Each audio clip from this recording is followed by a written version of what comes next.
दोस्तों आज हम राष्ट्रीय पाठ्यचर्या की रूपरेखा 2005 के बारे में पढ़ेंगे और इसके बाद 10 इम्पोर्टेंट क्वेश्चन को भी लगाएंगे। दोस्तों आपको यहाँ से प्रश्न जो है सीटेट ईवीएस पेपर में ज़रूर देखने को मिलेंगे क्योंकि यहाँ से कई बार क्वेश्चन पुट अप हुए हैं। दोस्तों अगर आपने हमारे चैनल को सब्सक्राइब नहीं किया है अभी तक तो चैनल को सब्सक्राइब कर लें और साथ ही साथ उन दोस्तों को वीडियो शेयर करना ना भूलें जिन दोस्तों को इस वीडियो की ज़रूरत है और बेल आइकन को प्रेस कर लें ताकि आपको आगे आने वाले नोटिफिकेशन समय के साथ मिलते रहें। तो दोस्तों चलते हैं टॉपिक की ओर। हेडिंग है राष्ट्रीय पाठ्यचर्या की रूपरेखा 2005 जिसे इंग्लिश में नेशनल करिकुलम फ्रेमवर्क 2005 कहते हैं। पहला पॉइंट है राष्ट्रीय पाठ्यचर्या दस्तावेज का जो प्रारंभ हुआ वो रविन्द्रनाथ टैगोर के निबंध जो है सभ्यता और प्रगति के एक उदाहरण से हुआ। रविन्द्रनाथ टैगोर जी ने बताया कि सृजनात्मकता यानी क्रिएटिविटी और उदार आनंद जो है वो बचपन की एक कुंजी है। दूसरा पॉइंट है एनसीएफ 2005 का जो अनुवाद है वो संविधान की 8वीं अनुसूची में दी गई सभी भाषाओं में किया गया। यानी कहने का तात्पर्य यह है कि जो 8वीं अनुसूची में जितनी भाषाएं हैं 8वीं अनुसूची में दोस्तों 22 भाषाएं हैं, 22 भाषाओं में एनसीएफ 2005 का अनुवाद किया गया। नेक्स्ट पॉइंट है एनसीएफ 2005 जो है नवीनतम राष्ट्रीय शिक्षा का एक महत्वपूर्ण दस्तावेज है। दोस्तों ये नवीनतम राष्ट्रीय शिक्षा का महत्वपूर्ण दस्तावेज इसलिए है क्योंकि इसमें जो शिक्षा दी जाएगी वो बालक केंद्रित शिक्षा दी जाएगी। नेक्स्ट पॉइंट है मानव संसाधन विकास मंत्रालय की पहल पर इसकी जो अध्यक्षता प्रोफेसर यशपाल ने की। ये ध्यान रखिएगा। पूछा जा सकता है कि राष्ट्रीय पाठ्यचर्या दस्तावेज का जो प्रारंभ है वो कहाँ से हुआ, तो रविन्द्रनाथ टैगोर के निबंध सभ्यता और प्रगति के एक उदाहरण से हुआ। ये या फिर इस प्रकार से पूछा जा सकता है कि एनसीएफ 2005 का जो अनुवाद है वो कितनी भाषाओं में किया गया, तो 22 भाषाओं में। या कौन सी अनुसूची से संबंधित है, तो 8वीं अनुसूची से संबंधित है। ठीक है दोस्तों। हेडिंग है एनसीएफ 2005 के 5 निर्देशक सिद्धांत। पहला पॉइंट है ज्ञान। ज्ञान को स्कूल के बाहर के जीवन से जोड़ना, यानी बच्चे को जो भी पढ़ाया जाए या सिखाया जाए वो ज्ञान स्कूल के बाहरी जीवन से जुड़ा होना चाहिए। दूसरा पॉइंट है पढ़ाई जो है रटन प्रणाली से मुक्त हो, यह सुनिश्चित करना है। यानी बच्चे को जो भी पढ़ाया जाए उसको रटाने की बजाय, यानी बच्चे को रटाने की बजाय उसके अंदर एक समझ को विकसित किया जाए, अंडरस्टैंडिंग डेवलप की जाए। तीसरा पॉइंट है पाठचर्या का इस तरह से संवर्धन करना कि वह बच्चों को चहुमुखी विकास के अवसर मुहैया करवाए, बल्कि बजाय इसके कि पाठ्य पुस्तक केंद्रित बनकर रह जाए। कहने का तात्पर्य यह है दोस्तों कि बच्चे को इस प्रकार से पढ़ाया जाए कि बच्चे जो नॉलेज है वो पाठ्य पुस्तक पर ही केंद्रित न रह जाए, बल्कि चहुमुखी विकास। चहुमुखी विकास का तात्पर्य यह है कि संज्ञानात्मक विकास तो हो ही हो, उसके साथ साथ भावात्मक और मनोशारीरिक विकास भी हो सके। इस प्रकार से पाठचर्या का संवर्धन किया जाए। चौथा पॉइंट है परीक्षा को अपेक्षाकृत अधिक लचीला बनाया जाए और कक्षा को गतिविधियों से जोड़ा जाए। दोस्तों कहने का तात्पर्य यह है कि जो परीक्षाएं ली जाती हैं उनको लचीला बनाना चाहिए, क्योंकि कक्षा कक्ष में व्यक्तिगत भिन्नता वाले जो हैं बच्चे पाए जाते हैं और कक्षा कक्ष को एक्टिविटीज यानी सक्रिय सहभागिता से भी जोड़ना चाहिए। पांचवा पॉइंट है दोस्तों एक ऐसा अधिभावी पहचान का विकास करना जिसमें प्रजातांत्रिक राज व्यवस्था के अंतर्गत राष्ट्रीय चिंताएं समाहित हों। यानी दोस्तों कहने का तात्पर्य यह है कि बच्चे को जो भी पढ़ाया जाए उसमें राष्ट्र की भावना विकसित की जाए ताकि वो आगे चलकर एक भावी नागरिक बन सके। नोट है दोस्तों एनसीएफ 2005 का प्रमुख सूत्र बोझ के बिना सीखना या लर्निंग विदाउट बर्डन। ये जो एनसीएफ 2005 का एक प्रमुख सूत्र है जिसका अर्थ है अबोध का भार कम करना। दूसरा पॉइंट है एनसीएफ 2005 का शिक्षण सूत्र। इसमें पहला पॉइंट है ज्ञात से अज्ञात, यानी बच्चे को जो पहले मालूम हो वो वहां से स्टार्ट करना चाहिए, या कह सकते हैं कि कक्षा 3 के नॉलेज को कक्षा 4 में जोड़ना। दूसरा पॉइंट है मूर्त से अमूर्त, यानी प्रत्यक्ष से अप्रत्यक्ष की ओर चलना।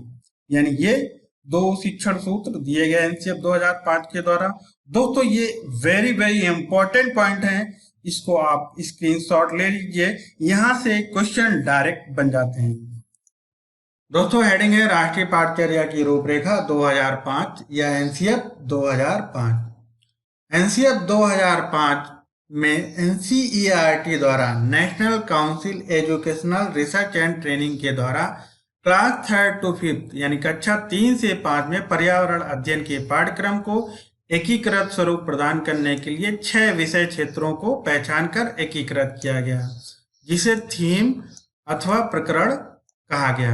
दोस्तों 6 विषय क्षेत्र ये जो दिए गए हैं, इनकी पहचान कर इनको एक साथ किया गया और पर्यावरण अध्ययन में पढ़ाने के लिए कहा गया, जिसे थीम या प्रकरण कहा गया।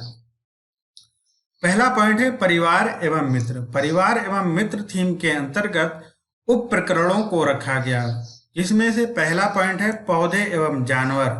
पौधे एवं जानवर जो है उप प्रकरण हैं परिवार एवं मित्र के। दूसरा पॉइंट है रिश्ते एवं संबंध, और तीसरा पॉइंट है काम और खेल। ये परिवार और मित्र के अंतर्गत आने वाले उप प्रकरण हैं, ये ध्यान रखिएगा दोस्तों। दूसरा पॉइंट है भोजन या फूड। तीसरा पॉइंट है आवास या शेल्टर। चौथा पॉइंट है पानी या वाटर। पांचवा पॉइंट है यात्रा या ट्रैवल, और छठवां पॉइंट है हम चीजें कैसे बनाते हैं, things we make and do. दोस्तों यहाँ से क्वेश्चन आपको 100% देखने को मिलेगा आपके पेपर में, सीटेट ईवीएस पेपर में। और क्वेश्चन कैसे पुटअप होगा उसको आप समझ लीजिए। इसमें से थीम दे देगा और उप प्रकरण दे देगा और पूछेगा निम्न में से कौन सा उप प्रकरण है, तो आपको फाइंड आउट करना होगा। या फिर क्वेश्चन इस प्रकार से पुटअप हो जाएगा, ये 3 ऑप्शन दे देगा और एक अन्य ऑप्शन दे देगा और पूछेगा निम्न में से कौन सी राष्ट्रीय पाठचर्या की रूपरेखा 2005 के अंतर्गत थीम नहीं है। या फिर इसमें से एक पॉइंट आपको मिल जाए और 3 अन्य पॉइंट दे देगा और पूछेगा निम्न में से कौन सी एनसीएफ 2005 के अंतर्गत थीम है। ठीक है दोस्तों, तो ये ध्यान रखिएगा, यहाँ से आपको 100% क्वेश्चन देखने को मिलेगा। दूसरा नेक्स्ट पॉइंट है एनसीएफ 2005 में क्लास 1st to 2nd यानी कक्षा 1 से 2 में पर्यावरण अध्ययन को भाषा और गणित के माध्यम से पढ़ाने की संस्तुति दी गई। यानी राष्ट्रीय पाठचर्या की रूपरेखा 2005 में ये जो संस्तुति दी गई कि कक्षा 1 और 2 में पर्यावरण अध्ययन को भाषा और गणित के माध्यम से पढ़ाया जाए। दोस्तों अब हम लोग चलते हैं क्वेश्चन की ओर और देखते हैं कि कितने क्वेश्चन हम लोगों से बनते हैं। क्वेश्चन नंबर 5 है निम्नलिखित में सीखने के कौन से सिद्धांत का पर्यावरण अध्ययन में अनुसरण होता है। ए ऑप्शन है अज्ञात से ज्ञात, बी ऑप्शन है ज्ञात से अज्ञात, सी ऑप्शन है वैश्विक से स्थानीय, और डी ऑप्शन है अमूर्त से मूर्त।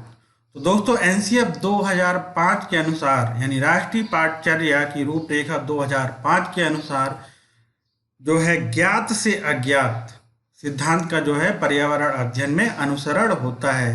यानी बच्चे को पहले जो मालूम है वहां से शुरुआत करनी है, फिर उसको अज्ञात चीजों के बारे में बताना है। ठीक है दोस्तों, तो ये बी ऑप्शन सही होगा। नेक्स्ट क्वेश्चन लेते हैं। क्वेश्चन नंबर 2 है निम्नलिखित में से कौन सा पर्यावरण अध्ययन पाठ्यक्रम के सुझावित प्रकरणों का उप प्रकरण है। ए ऑप्शन है जानवर, बी ऑप्शन है हम चीजें कैसे बनाते हैं, सी ऑप्शन है परिवार और मित्र, डी ऑप्शन है भोजन। तो दोस्तों इसका ए ऑप्शन सही होगा। जानवर जो है प्रकरणों का उप प्रकरण है, ये जो है परिवार और मित्र थीम के अंतर्गत आता है। ठीक है दोस्तों, अगर आपने थ्योरी सही से पढ़ी होगी तो इस क्वेश्चन को कर पा रहे होंगे। ठीक है दोस्तों, नेक्स्ट क्वेश्चन नंबर 3 है एनसीएफ 2005 के अनुसार निम्नलिखित में से कौन सी एक पर्यावरण अध्ययन की विषय वस्तु या थीम है। ए ऑप्शन है सौरमंडल, बी ऑप्शन है मौसम, सी ऑप्शन है ऊर्जा, डी ऑप्शन है भोजन। तो दोस्तों इसका जो ऑप्शन होगा डी नंबर भोजन। भोजन जो है एनसीएफ 2005 के अनुसार पर्यावरण अध्ययन की विषय वस्तु या थीम है, जबकि सौरमंडल मौसम ऊर्जा जो है थीम नहीं। ठीक है दोस्तों, नेक्स्ट क्वेश्चन लेते हैं। क्वेश्चन नंबर 4 है, पर्यावरण अध्ययन शिक्षण के संदर्भ में राष्ट्रीय पाठचर्या की रूपरेखा एनसीएफ 2005 में निम्नलिखित में से किसे प्रस्तावित नहीं करती है? ए ऑप्शन है विषय अनुसार उपागम, बी ऑप्शन है बच्चों के अनुभवों और संदर्भों से जोड़ना, सी ऑप्शन है हस्तपरक क्रियाकलाप, डी ऑप्शन है तकनीकी शब्दावली से परिचित कराना। तो दोस्तों डी नंबर ऑप्शन सही होगा। जो राष्ट्रीय पाठचर्या की रूपरेखा या एनसीएफ 2005 में जो है इसको जो है तकनीकी शब्दावली से परिचित कराना जो है प्रस्तावित नहीं करती है, जबकि विषय अनुसार उपागम यानी विषय के अनुसार बच्चे को बताना या पढ़ाना और बच्चों के अनुभवों को संदर्भों से जोड़ना और हस्तपरक क्रियाकलाप को जो है राष्ट्रीय पाठचर्या की रूपरेखा प्रस्तावित करती है। ठीक है दोस्तों, नेक्स्ट क्वेश्चन लेते हैं। क्वेश्चन नंबर 6 है, निम्नलिखित में से कौन सा वर्तमान पर्यावरण अध्ययन की पाठ्यक्रम के 6 मुख्य थीमों में से एक नहीं है? यानी मुख्य थीम जो नहीं है उसको बताना है। ए ऑप्शन है आवास, बी ऑप्शन हम चीजें कैसे बनाते हैं, सी ऑप्शन है काम और खेल, डी ऑप्शन है भोजन। ए, बी और डी दोस्तों जो है वो पर्यावरण अध्ययन की मुख्य थीम है, जबकि सी ऑप्शन काम और खेल परिवार और मित्र का एक उप प्रकरण है। ठीक है दोस्तों, तो ये मुख्य थीम नहीं है, यानी सी नंबर जो है काम और खेल सही होगा। नेक्स्ट क्वेश्चन लेते हैं दोस्तों। क्वेश्चन नंबर 7 है, एनसीएफ 2005 के अनुसार निम्नलिखित में से क्या प्राथमिक स्तर पर पर्यावरण अध्ययन शिक्षण का उद्देश्य नहीं होना चाहिए? ए ऑप्शन है प्राकृतिक, सांस्कृतिक व सामाजिक पर्यावरण के बीच संबंधों को पहचानने व समझने में बच्चों को प्रशिक्षित करना।